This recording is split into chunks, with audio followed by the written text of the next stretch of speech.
அதில் நேரடியாக குரு பார்ப்பார். ஏன் அந்த குரு நேரடியாக சூரியனை பார்க்கக்கூடிய நிலையில் அமர்ந்திருக்குன்னா, எவரவருடைய ஜாதகத்தில் சூரியனும் குருவும் நேரடியாக பார்க்கிறாரோ அது சிவராஜ யோகமாக அரசாங்கத்திலே உயரிய பதவியும் உயரிய அந்தஸ்தையும் பெறக்கூடிய நிலை இருக்கும். அதற்கு தான் சொல்றது, சூரியன் ஒரு நல்ல ஒரு வலுவான நிலையில் நல்ல ஒரு முன்னேற்றம் பெறணும். ஒரு ஜாதகருடைய அரசாங்கத்தில் ஏதேனும் ஒரு வகையில் அரசியலில் பெரிய ஆளாகணும், பதவி வகிக்கணும், ராஜ்யங்களை ஆட்சி செய்யணும், இது போன்ற அமைவுகள்லாம் இருக்கும் பொழுது சூரியன் எப்பொழுது நேரடியாக குருவிடம் தொடர்பு கொள்கிறாரோ அப்பொழுது ஜாதகர்களுக்கு அந்த சிவராஜ்யம்னு யோகம்னு சொல்லக்கூடிய ஒரு உயரிய யோகம் வந்துடும். சூரியனை மையமாக வச்சு நிறைய யோகங்கள் உண்டு.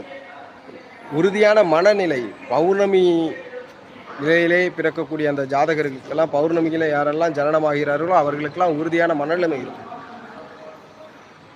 அதேபோல் ஒரு செயலை செய்யணும்னு முடிவு பண்ணால் அதை கண்டினியூவாக கான்ஸ்டண்ட்டாக ஒரு நிலைப்பாடோடு செய்யக்கூடிய ஒரு உறுதி மனப்பான்மையும் பயம் அப்படின்றது இல்லாத ஒரு நிலைப்பாடுமே இந்த சூரியனால் தான் கிடைக்கும்.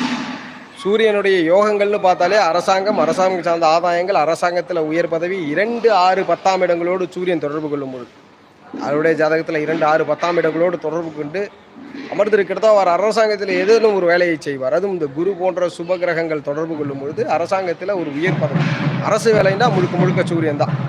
2, 6, 10ஆம் இடங்களோடு சூரியன் தொடர்பு கொண்டு அந்த சூரியனோடு செவ்வாய், குரு இவர்களுடைய தொடர்பு ஏதேனும் ஒரு வகையில் இருந்தால் அரசாங்கத்தில் ஒரு ஹையர் போஸ்டிங், ஹையர் பதவி பெறக்கூடிய நிலையெல்லாம் இருக்கும். ஸோ சூரியனை பற்றி நம்ம சேனலில் நிறைய வீடியோ போட்டிருக்கிறோம்.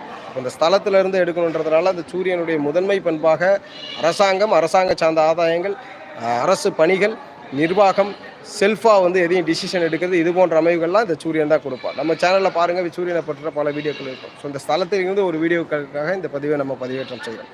வாழ்க வளமுடன். நன்றி.